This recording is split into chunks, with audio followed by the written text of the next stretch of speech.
Every day, Americans are bombarded with hundreds of messages suggesting that the good life is attainable through the goods life by making lots of money and spending it on products that claim to make us happy, loved, and esteemed. On the news shows, we hear a near constant refrain from economists and politicians about the importance of consumer spending and economic growth. And around $150 billion are spent most years to embed consumer messages in every conceivable space, from TV shows and websites to public bathrooms and escalator handrails. Lately, marketers have even been paying actors to drop sales pitches into conversations in bars and city parks.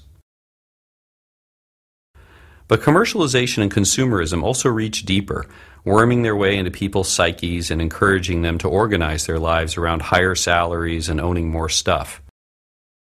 Unfortunately, this can come at a high price for the well-being of both people and the planet. Research consistently shows that the more that people value materialistic aspirations and goals, the lower their happiness and life satisfaction, and the fewer pleasant emotions they experience day to day. Depression, anxiety, and substance abuse also tend to be higher among people who value the aims encouraged by consumer society.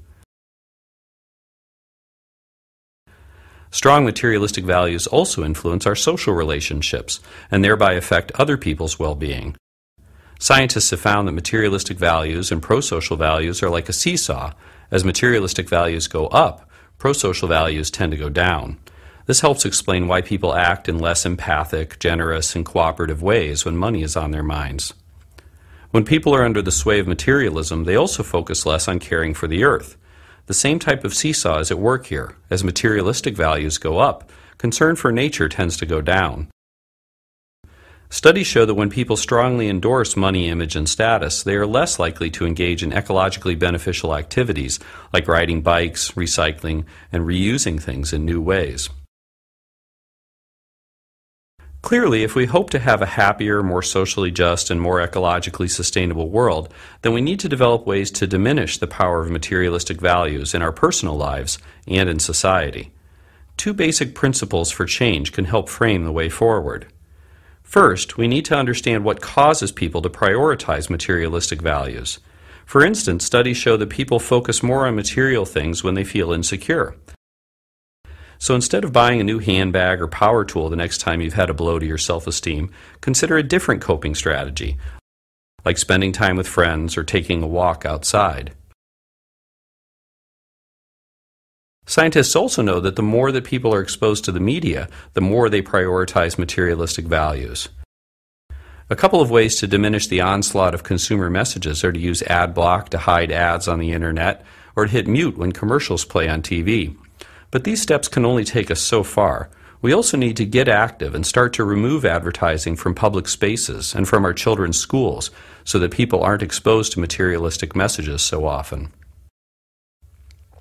The second principle for change involves promoting intrinsic values for growing as a person, being close to one's family and friends, and improving the broader world.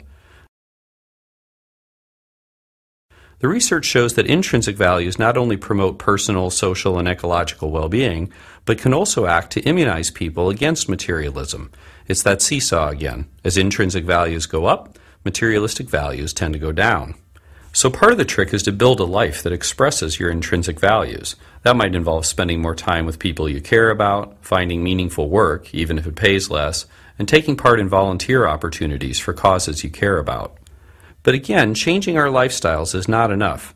We also need to advocate for policies that promote intrinsic values.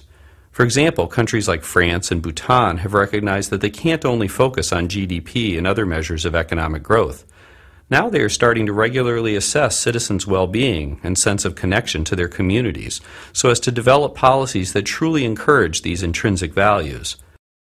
Similar efforts are underway in some parts of the United States, but they need more support.